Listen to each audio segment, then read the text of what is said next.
টানা 5 কার্যদিবসে নেতিবাচক ঢাকা শেয়ার বাজার। 5 দিনে সূচক কমেছে প্রায় 130 পয়েন্ট। এতে প্রধান সূচক ডিএসই এক্স নেমে এসেছে 5,773 পয়েন্টে। এদিকে মঙ্গলবার লেনদেন হয়েছে 998 কোটি 10 লাখ টাকা।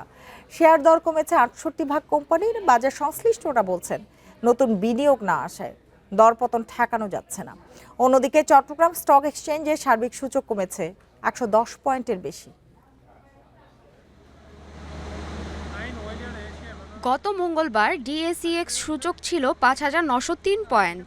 টানা 5 কার্যদিবসে ঢাকা শেয়ার বাজারে দরপতনের পর আজ লেনদেন শেষে ডিএসইএক্স সূচক 40.64 পয়েন্ট কমে অবস্থান করছে 5,773 পয়েন্টে।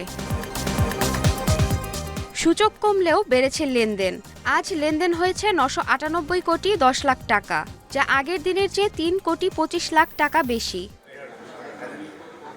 এদিকে বাজার সংশ্লিষ্টরা বলছেন, শেয়ার বাজারে নতুন কোম্পানি বা আইপিও না থাকায় বাজারে টানা দরপতন হচ্ছে। তবে ভলিউম না কমায় বাজার এখনও বিনিয়োগকারীদের আস্থা ধরে রাখছে। স্পেসিফিক কোনো স্টকও যে খুব পড়ে যাচ্ছে সেটা না। ফান্ডামেন্টাল স্টকগুলি আপনার একদমই আনচেঞ্জ বলবো আমি গত কয়েক মাস ধরে।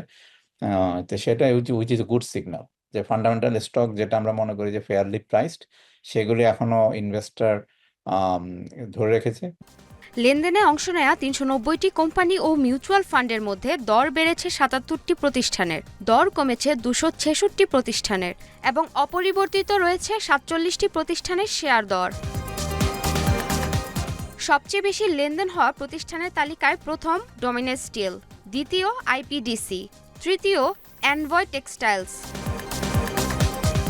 এদিকে শতাংশের দিক থেকে দর বৃদ্ধির তালিকায় প্রথমেই আছে তুংহাই নিটিং, দ্বিতীয় এনভয় টেক্সটাইলস, তৃতীয় অবস্থানে রয়েছে সমরিতা হসপিটাল।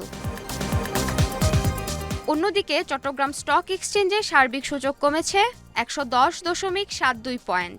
লেনদেন হয়েছে মোট 73 কোটি 22 লাখ টাকা। Sumaiya Sanjana Nimmi, independent news.